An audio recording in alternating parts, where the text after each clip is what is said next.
I'm glad you're here. I'm glad you stopped by to watch and listen to Flower Power.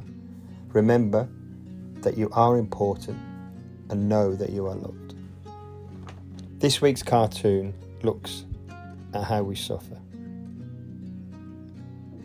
We also ramble across the Scottish countryside to Iona. Never waste your own suffering. Seems like a strange statement to say, even stranger to write as a cartoon. However, in my experience, it's critical to our well-being. So never waste your own suffering. Share it. Share your suffering and the paradox that comes with that sharing of your suffering is enlightenment.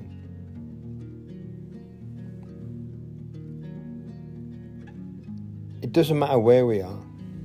It doesn't matter what we do.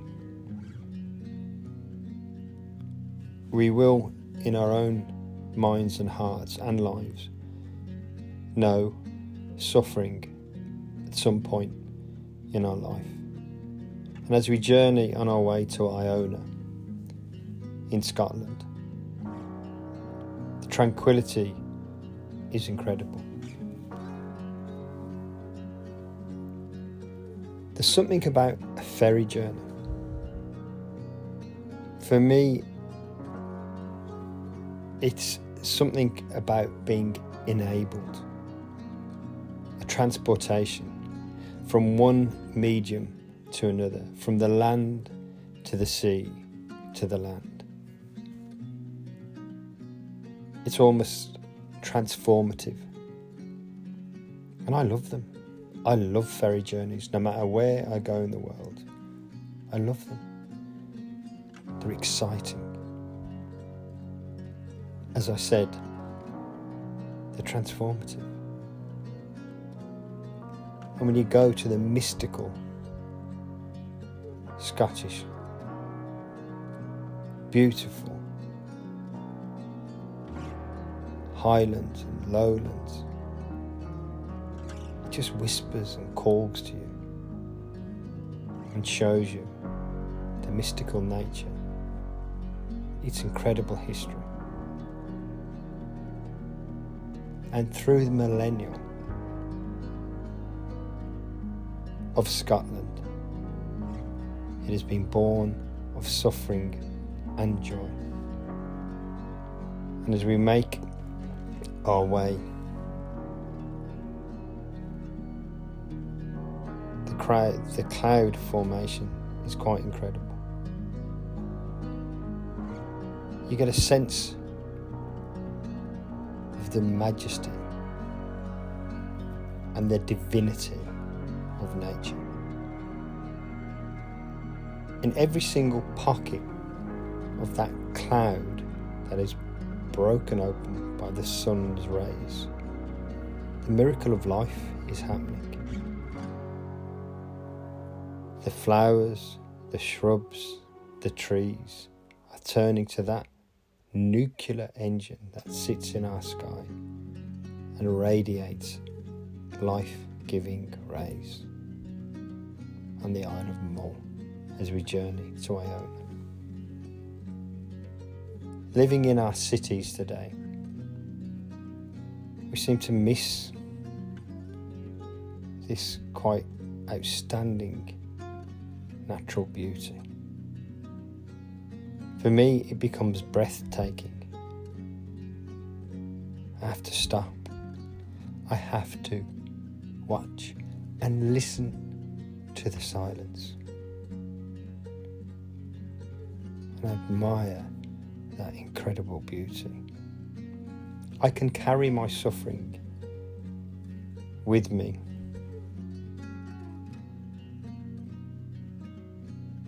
I can relieve that suffering by sharing it with people, with good counsel,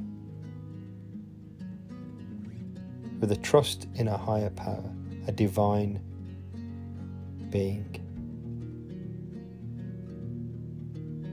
And sometimes, as we experienced, we missed the last ferry to Iona. A small amount of suffering to sleep in the car overnight. But the next morning, the sun was incredible. Our 10-hour journey and an overnight sleep in our car had brought us to the threshold of Iona with its ancient abbey and its ancient Christian roots. It's said that St. Columba rode from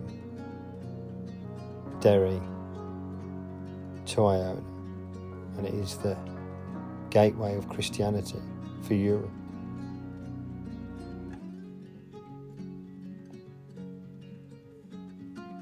There's something great about returning to nature.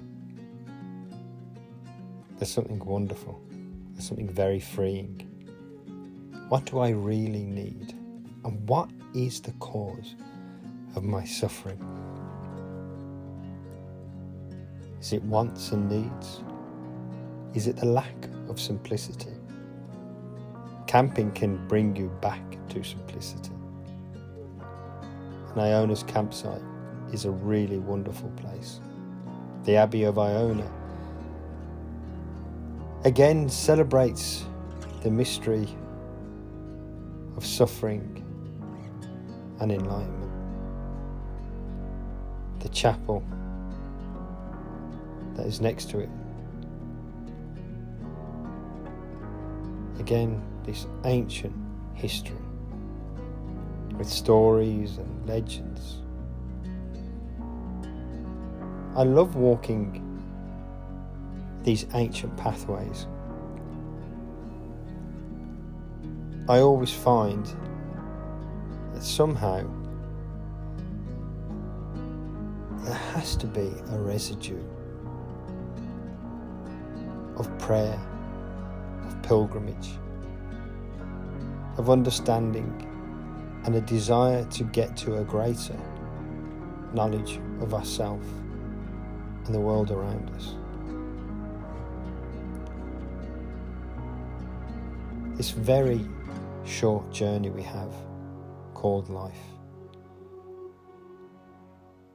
that encompasses suffering and joy and beauty and sadness and love and lust. We have to stop and bring our brokenness out into the open. Take ourselves and our suffering to the elements.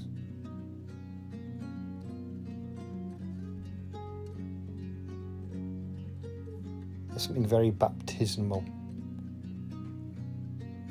about these wind and rain-swept coasts, this rural, rustic, beautiful countryside. The paradoxical contrast of land and water. Sunshine in incredible amounts. And then, before you know it, the rain blows in.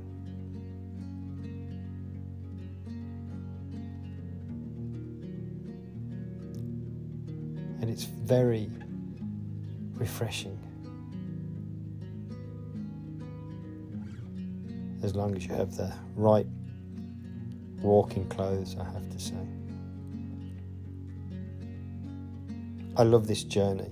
I love that this island is millions of years old. And our short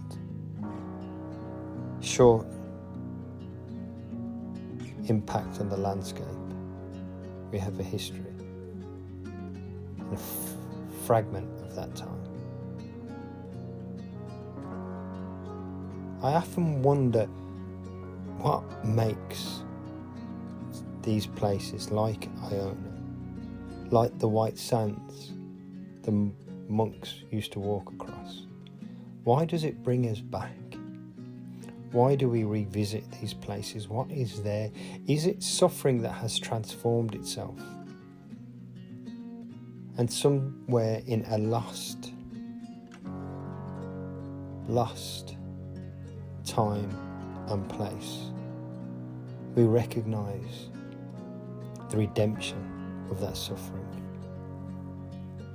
By washing it clean on the rocks, by taking our suffering, our sin, and breaking it against the rocks. That is virgin-like in its beauty and clarity. There is a reason for our suffering. There is a reason for our sadness. And in my own experience,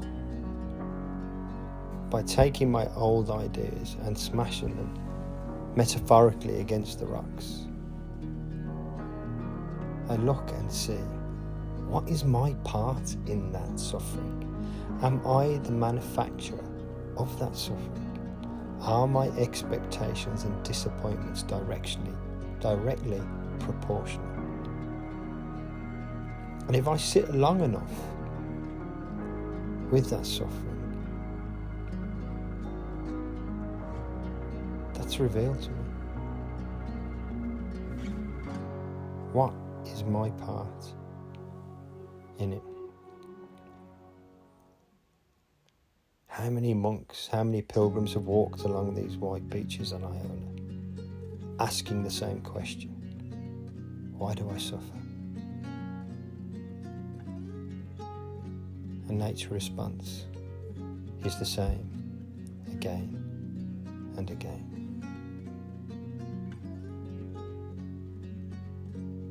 Join us on our journey each week. Join our community through Patreon for heads that hurt and hearts that do learn to love.